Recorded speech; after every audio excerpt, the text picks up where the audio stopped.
Imagine tiptoeing barefoot in the dark, the winter wind chafing your skin as the brushes scratch away your flesh. Fear and wanting freedom has become the only motivation, so you're praying that no one sees you. Imagine feeling twigs crack under your footsteps while you are trying to remember 50 paces to the white picket fence, then turn left under the flickering star. Run quickly towards the pecan tree and wait quietly. If there's a candle lit, someone is in the area, so just wait. Don't breathe. Don't be human. Just wait. You know, I imagine stories like these coming from our ancestors' mouths. A lifetime of scenarios that lead to freedom for some, and for some, only dreams of a better day. Can you imagine what it feels like? Running from evil faces, screaming, "Get back here, darky," meaning today is going to be a mighty long day. Imagine seeing those bodies tied against the big tree in front of the big house, all those babies wanting to feel human more than anything in this world.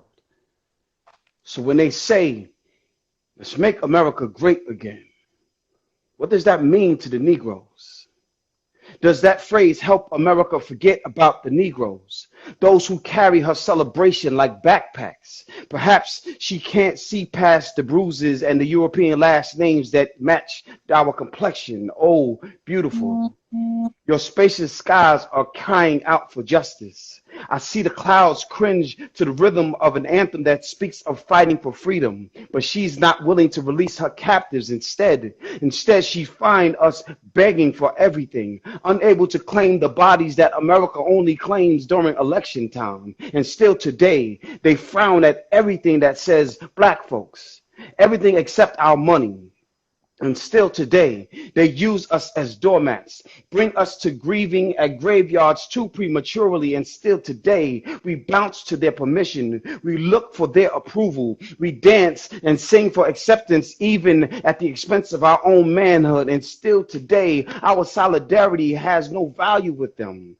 Our sacrifice is only measured by their standards. And they tell us stuff today. We belly up to their authority. We answer the calling to their smiles. We shuffle around to them. Still today, they tell us why. They tell us if. They tell us when. And still today, our reckoning only comes when they say so by their specifications. And she can't hear us. Why can't she still hear us? I don't feel why she can't see our suffering.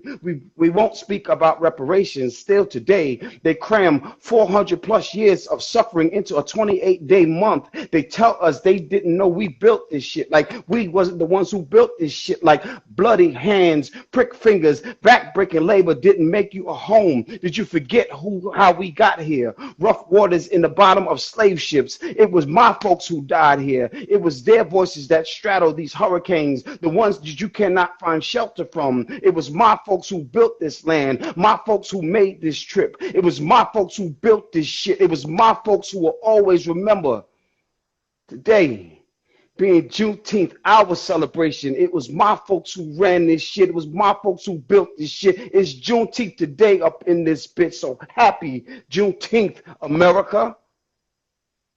Happy Juneteenth.